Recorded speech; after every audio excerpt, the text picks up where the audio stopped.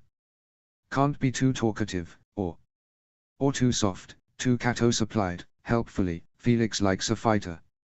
"How some 24-year-old with a smile got elected into public office is beyond me," Dicey teased.